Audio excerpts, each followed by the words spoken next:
Le salon Grand Est Immobilier, du vendredi 27 au dimanche 29 septembre 2019, en direct de Strasbourg sur Radio Imo, en partenariat avec CAFPI et Bien Ici.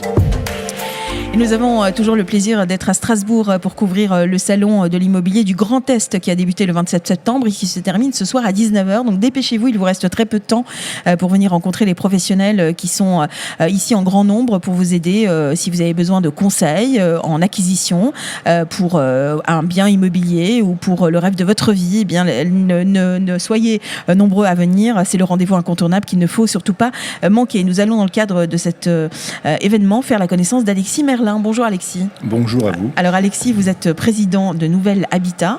Expliquez-nous depuis quand existe Nouvel Habitat et quelles sont vos fonctions ?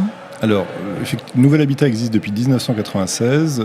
C'est un acteur de la promotion immobilière dite classique. Oui. On a une deuxième activité qui est l'exploitation de résidences-services sous une marque qui s'appelle COSI, Appart Hôtel. Et puis on fait de l'agence immobilière et de l'administration de biens comme on peut le rencontrer chez certains de nos confrères. Alors on imagine qu'avec les taux bas qui ne cessent de baisser et qui n'en sont pas prêts à remonter, l'acquisition est peut-être le secteur où vous travaillez le plus ou c'est un cliché ? Non, c'est pas un cliché, c'est clair.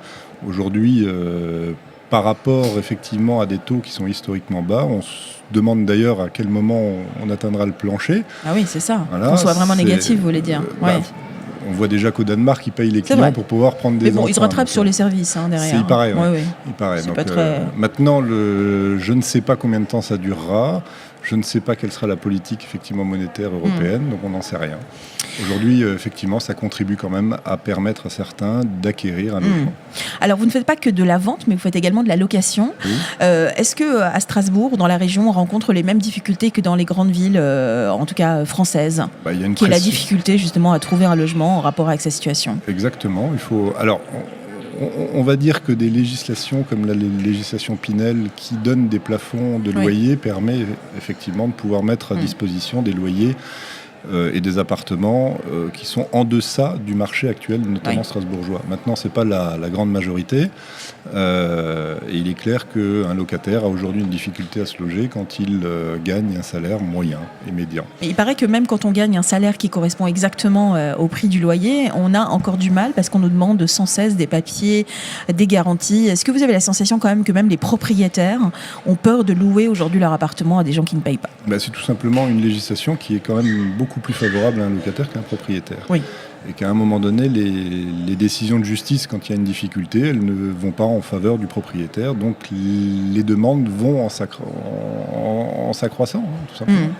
Alors comment se porte le marché finalement de l'achat et de l'acquisition de votre côté ? Est-ce que les acquisitions n'ont jamais baissé sur la région ? C'est pas vrai. Elles ont effectivement à un moment donné. Oui, non. C'est très fluctuant en réalité. C'est fluctuant en fonction d'une saisonnalité. On se rend compte qu'effectivement, il y a des moments où les acquéreurs sont plus enclins à investir et à se mettre dans une position effectivement d'acquisition. Maintenant, on n'est pas dans un marché qui est un marché effectivement qu'on a connu il y a quelques dizaines d'années, où l'immobilier montait et grimpait jusqu'au ciel et tout le monde se précipitait. Par contre, ce qui n'a pas changé, c'est votre positionnement et vos valeurs, je suppose. Quels sont-ils ? Nous, aujourd'hui, en termes de valeurs et en termes de positionnement, on est sur Strasbourg avec un programme qui, en l'occurrence, est un programme totalement à ossature bois, biosourcé. Donc, on a des valeurs effectivement écologiques, on a des valeurs bas carbone, on a des valeurs aujourd'hui qui se veulent être un petit peu novatrices. Dans un cadre avec des hauteurs effectivement peu atteintes en matière de bois, ce sont des valeurs de demain. Quels sont justement les avantages d'une habitation en bois ? L'économie de charge, ça c'est la première chose, l'inertie effectivement et le bilan bas carbone.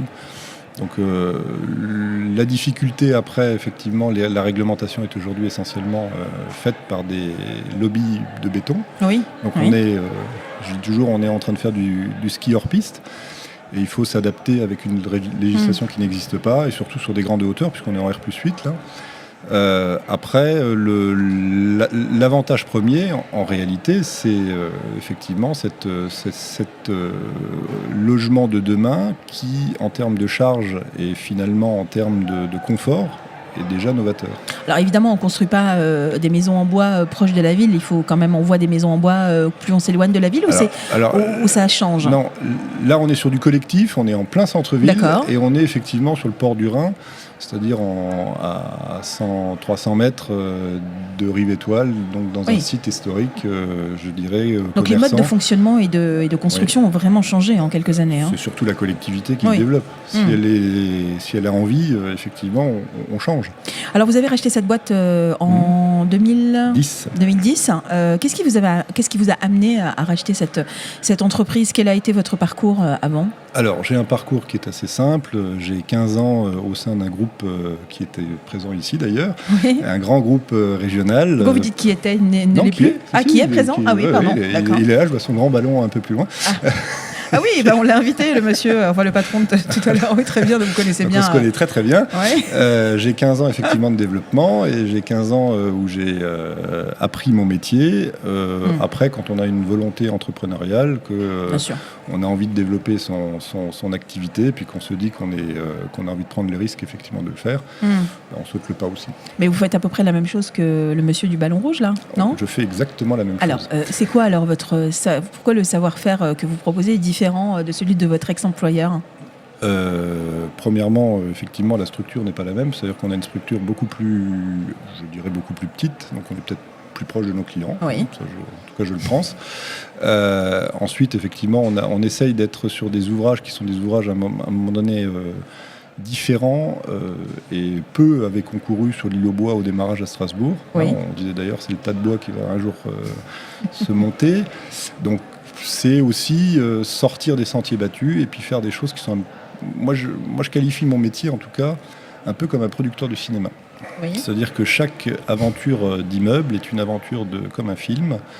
Le producteur, c'est celui qui va mettre autour de lui les acteurs, le scénariste, le réalisateur. Donc l'architecte, les savoir-faire. Exactement. Et quand on n'est pas dans une production de masse et qu'on a envie que l'histoire, elle soit une belle histoire, on essaye effectivement d'en faire quelque chose de... Donc il y a des producteurs de grande production et puis il y a des producteurs de petite production. Je considère être dans la deuxième phase. Très bien. Et on a quand même notre public et il est important. Voilà. Bon, écoutez, en tout cas, ça a l'air de bien fonctionner pour votre entreprise qui s'appelle Nouvelle Habitat. L'avenir, c'est quoi? Dernière question. On travaille effectivement sur le logement de demain. Il y a deux enjeux majeurs, effectivement. L'économie, ce que j'appelle moi le logement économe, mais il est économe à deux phases. Oui. Il est économe en termes de prix. C'est-à-dire qu'à un moment donné, il faut arriver à sortir des ouvrages qui sont dans le budget des clients, puisque les hausses de salaire ne correspondent pas aux hausses de l'immobilier. C'est sûr.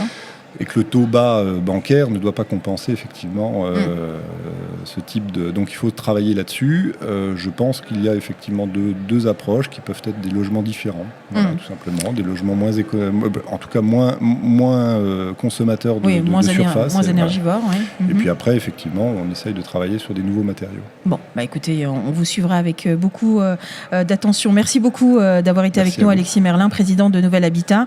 On donne peut-être le site internet www.nouvellehabitat.fr. Merci, Alexis. Merci à vous. Au revoir. Et bon après-midi.